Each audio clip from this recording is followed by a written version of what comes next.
Parashat Devarim, Shabbat Chazon, le Shabbat avant Tisha B'Av. Et cette paracha commence, en même temps que le livre de Devarim, par des remontrances de Moshe Rabbeinu au peuple juif par rapport à leurs fautes. Donc, quelque part, ce Shabbat, il faut réfléchir à notre comportement, nous remettre en question, en particulier nous, qui nous trouvons en galoute, encore pour quelques instants, et on espère, Be'ezrat Hashem, si Dieu veut, très bientôt sortir de cette galoute, puisque Hine, Mashiach ba. Mashiach est en route. Au sujet de la galoute, de l'exil, il y a quelque chose de paradoxal. Lorsque Dieu annonce à Avraham Avinu cette galoute terrible, ou plus exactement les 4 galouyot, les 4 exils que le peuple juif va subir, il le lui annonce non pas dans un moment de colère, mais dans un moment où s'exprime tout l'amour qu'a Kadosh Baruch Hu envers Avraham et le peuple juif. Au moment du Brit Ben Abetarim, de l'alliance des morceaux, une alliance qui va souder la relation entre Dieu, Avraham et le peuple juif, on peut dire au-delà de la raison. Et c'est à ce moment-là que Dieu lui parle de l'exil. C'est curieux.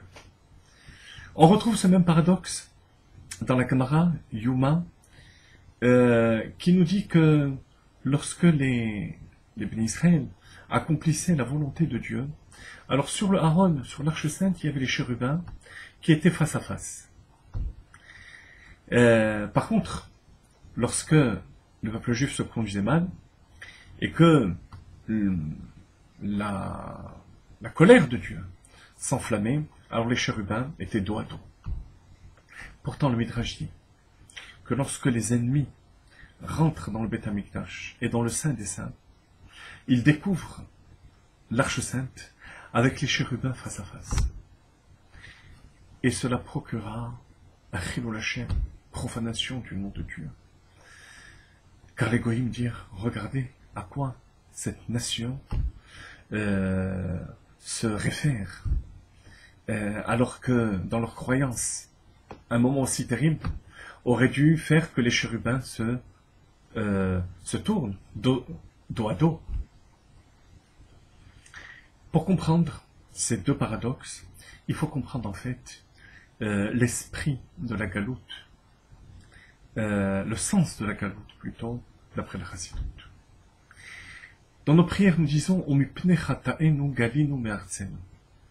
c'est à cause de nos fautes que nous avons été envoyés en exil.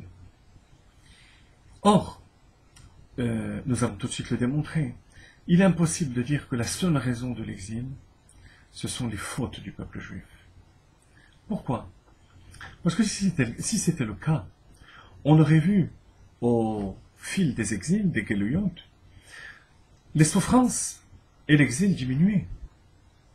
Or, à chaque exil, plus on avance vers la fin de l'exil, et plus l'exil est terrible. Regardez en Égypte, les moments les plus terribles de l'exil, c'était les dernières années.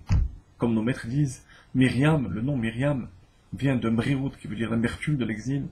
C'était les derniers 86 ans de la galoute, Begematria Shem Elohim, valeur numérique du nom Elohim qui exprime le din, la rigueur. Et dans ces 86 ans même, les dernières années, la dernière année, et si c'était uniquement pour expier nos fautes, à la fin de l'exil, on n'a pratiquement plus de fautes à expier, donc l'exil devrait être plus facile. De même en ce qui nous concerne, on aurait dû voir l'exil, l'assimilation diminuer.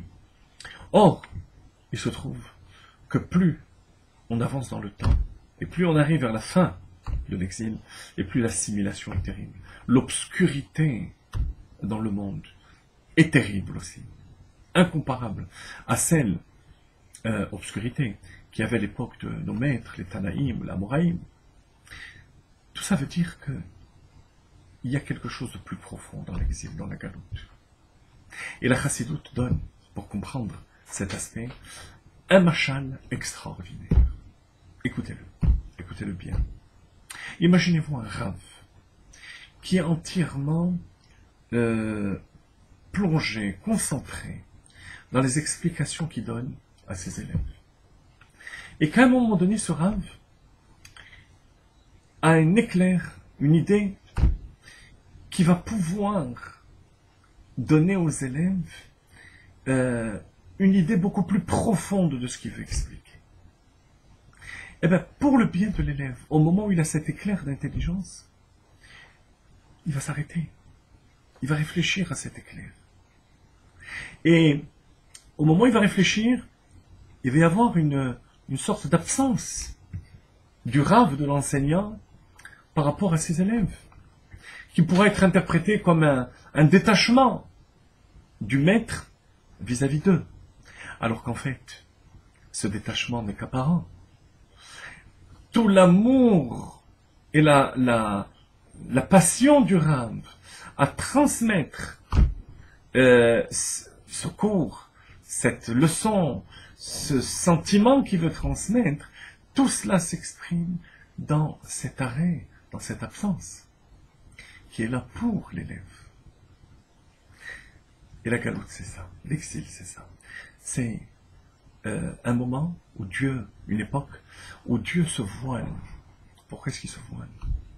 Parce qu'il veut nous élever à un niveau d'attachement, de connaissance suprême.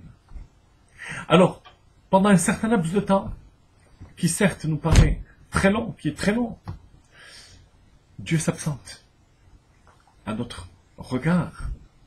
Mais en fait, c'est dans cette absence que Dieu se trouve, que tout l'amour d'Akadosh Baruch Hu se trouve. Et là on comprend ce qui fait que plus l'exil perdure, et plus le voilement est grand, parce que ce voilement et cette absence de Dieu expriment l'amour d'Akadosh Baruch Hu. De même, c'est au moment du Brit Ben Abetarim, de l'expression de cet amour le plus fort d'Akadosh Baruch Hu envers Abraham, que Dieu va lui parler du principe de la galoute, qui est une fois de plus l'expression de l'amour d'Akadosh Baruch Hu. Ce qu'on demande à l'homme, ce sont deux choses. Premièrement, savoir que tout ce voile de l'exil n'est que superficiel. Mais que Bepnimiout, au fond, c'est dans cette absence et ce voile qu'Akadosh Baruch Hu se trouve. Deuxième chose, il faut, à l'instar de l'élève, qui au moment où le Rav réfléchit, il ne lui viendrait pas l'idée de chahuter ou de faire autre chose. Mais au contraire, il va rester suspendu aux lèvres du maître pour recevoir cette idée si fantastique qui fait que le Rav s'absente apparemment. De même nous, pendant cette époque-là, à cette époque de la galoute et en particulier de la fin de la galoute, il faut que notre soif, notre impatience soit de plus en plus grande et demander que nous espérons et nous avons confiance et nous sommes sûrs à chaque instant que Mashiach arrive.